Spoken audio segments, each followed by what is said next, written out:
Max, golf I know is not necessarily your first love. What was your primary takeaway from what we saw yesterday?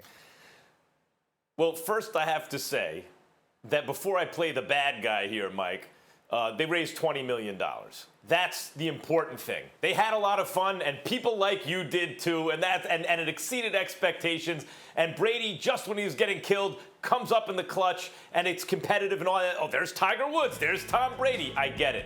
And but honestly, whatever my level of interest in golf, I would say that if this had taken place between or before Ferguson and Gaethje, before a couple of UFC events, I would have been much more into it. The fact is, like when we were talking about, hey, we're gonna air Horse. Remember that a couple months ago? Sure.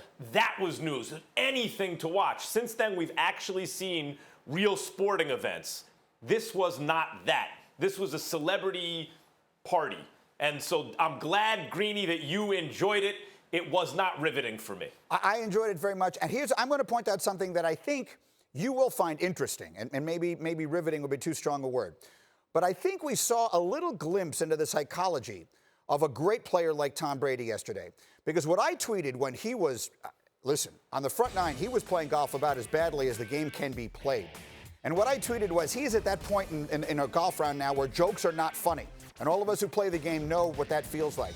But he never went there. He never hung his head. He never sort of moped. He stayed very positive through the entire thing and kept believing that something good was going to happen. And I genuinely think that was a little glimpse. This isn't his game, and he isn't particularly good at it. And oh, by the way, for the last few months, while Peyton was probably practicing golf every minute, Brady has been trying to figure out how fast Cameron Brate runs on a high school field somewhere, so he clearly hasn't been practicing. I do think, Max, we saw a little glimpse into the psyche of the great one, and how he sort of held it together through a moment that I would have thrown my entire golf bag into a pond. Well, Mike, you know I'm a fan of yours, but I don't know that comparing the GOAT to Mike Greenberg in terms of athletic competitive ability is necessarily the measuring stick. But I'll say this. Tom Brady is the GOAT, right?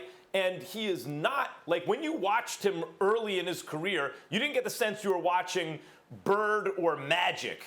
In other words, not the most athletic guy, but a genius. You didn't get that sense from Tom Brady. You certainly didn't get the sense you were watching Michael Jordan, just athletically different, right? So how did he get to be the GOAT?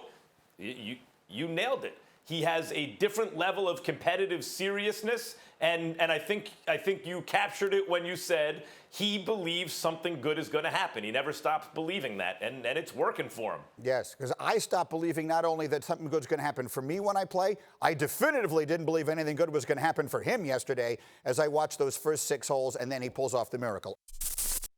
Thank you for watching ESPN on YouTube. For live streaming sports and premium content, subscribe to ESPN+.